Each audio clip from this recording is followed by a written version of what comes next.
Kasus Guru Supriyani aniaya, anak polisi dinilai janggal. Kasus Guru Supriyani aniaya, murid yang merupakan anak anggota polisi di Sulawesi Tenggara dinilai janggal. Kejanggalan tersebut tidak hanya diungkap kuasa hukum Guru Supriyani dalam menghadapi tuduhan penganiayaan anak anggota polisi tersebut. Bahkan kepala sekolah tempat Guru Supriyani mengajar juga merasa janggal dengan tuduhan dilayangkan kepada guru honorer tersebut. Diungkap kepala sekolah tempat Guru Supriyani mengajar, yakni Kepala SDN 4 Baito, Sana Ali mengatakan bahwa Guru Supriyani sudah 16 tahun mengajar. Oleh karena itu, Sana Ali paham dengan sosok Guru Supriyani yang lembut. Sehingga kepala sekolah kaget Guru Supriyani dituduh menganiaya murid. Di samping itu, Sana Ali merasa ada yang mengganjal dengan kejadian yang dituduhkan kepada Ibu Supriyani hingga dijebloskan ke penjara. Yang janggalnya ini yang dituduhkan itu pada saat kejadian semua guru ada di sekolah, tapi mereka tidak melihat bahwa ada kejadian termasuk guru kelasnya itu sampai pulang anak itu tidak ada kejadian apa-apa di sekolah, katanya. Kuasa hukum Guru Supriyani juga mengungkap kejanggalan dalam kasus dugaan penganiayaan murid sekolah dasar, SD, di Kabupaten Konawe Selatan, Provinsi Sulawesi Tenggara.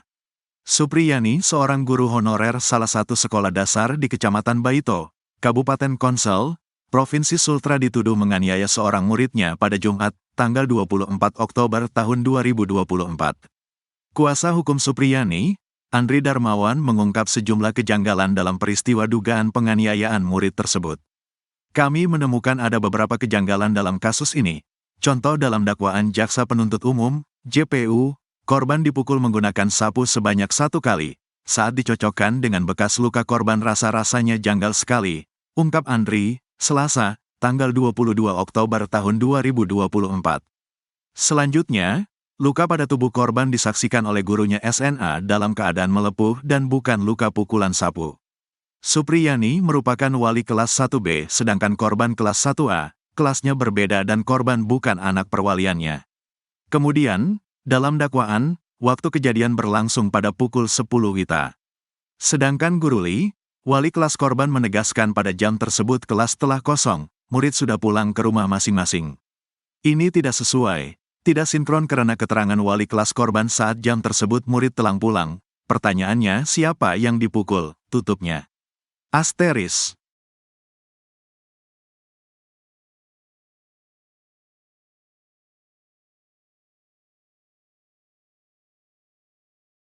Sosok Supriyani, guru honorer yang dipenjara gegara dituduh pukul anak polisi.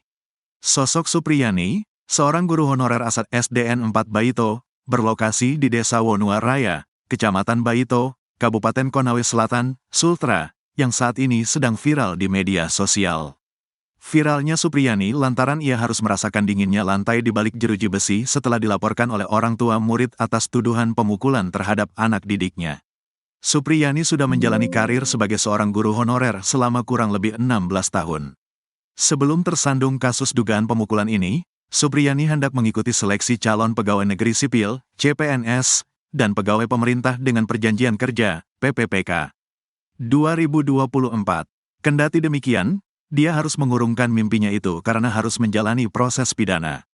Adapun, Supriyani telah menikah dengan pria bernama Katiran yang bekerja sebagai buruh bangunan. Ia juga memiliki seorang anak yang masih bayi. Nasib pilu harus dirasakan Supriyani, seorang guru honorer di Konawe Selatan, Sulawesi Tenggara, Sultra, yang saat ini harus mendekam di balik jeruji besi. Kondisi Supriyani berada dalam penjara tersebut lantaran ia dilaporkan orang tua murid atas tuduhan pemukulan terhadap anak didiknya. Mirisnya lagi, sosok yang melaporkan sang guru honorer tersebut adalah seorang polisi. Belakangan, kasus Supriyani menjadi sorotan viral di media sosial. Pasalnya, antara Supriyani dan keluarga terduga korban memberikan keterangan yang berbeda. Pelapor yang adalah orang tua korban mengaku bahwa anaknya dipukul hingga luka di bagian paha oleh Supriyani saat bermain di sekolah pada April tahun 2024 lalu.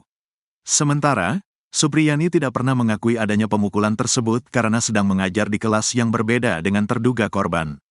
Kendati demikian, kasus dugaan pemukulan murid ini sudah dilimpahkan ke Kejaksaan Negeri Konawe Selatan. Saat ini, Supriyani ditahan sejak Jumat, tanggal 18 Oktober tahun 2024, dan kini berada di Lapas Perempuan Kendari. Sejumlah pihak terutama guru-guru di Konawe Selatan pun memberikan dukungan kepada Supriyani agar bisa mendapatkan keadilan. Atas kasus yang dihadapinya, Supriyani pun mendapatkan dukungan dari berbagai kalangan. Persatuan Guru Republik Indonesia, PGRI, Sultra misalnya, yang mengutuk keras dugaan kriminalisasi terhadap Supriyani. Ketua PGRI Sultra, Abdul Halim Momo membeberkan sejumlah kejanggalan dalam kasus tindak pidana penganiayaan murid yang menyeret salah satu guru SD di Konawe Selatan. Abdul menduga, Supriyani yang pernah meminta maaf kepada keluarga korban menjadi pintu masuk seolah-olah dia telah mengakui adanya penganiayaan. Kami mengutuk keras atas tindakan ini, PGRI Sultra siap mengawal kasus ini, dan Lembaga Bantuan Hukum Utusan PGRI Pusat siap menuntaskan kasus ini, kata dia, Senin, tanggal 21 Oktober tahun 2024, dikutip dari Tribun News Sultra. Selain itu, Ketua PGRI Kecamatan Boito, Hasna menyebut, pihaknya mengundang para guru dan warga di Baito untuk mengawal sidang perdana kasus Supriyani. Iya benar, para guru akan mengawal sidang pertama Bu Supriyani tanggal 24 Oktober tahun 2024 di Pengadilan Negeri Andoolo, kata Hasna, Selasa, tanggal 22 Oktober tahun 2024, dikutip Tribun News Sultra. Hasna menyampaikan ia melihat kasus ini sebagai kriminalisasi terhadap seorang guru. Karena dari beberapa keterangan dan bukti luka, sangat mustahil jika luka tersebut disebabkan akibat pemukulan guru. Terlebih, Supriyani dikenal sebagai sosok guru tenang, penyabar, ramah terhadap sesama pengajar dan masyarakat di sana. Sehingga, Hasna pun menyesalkan langkah polisi, terburu-buru menangkap Supriyani. Saya berharap kasus ini secepatnya selesai dan Supriyani segera dibebaskan dari segala tuntutan hukum, tuturnya.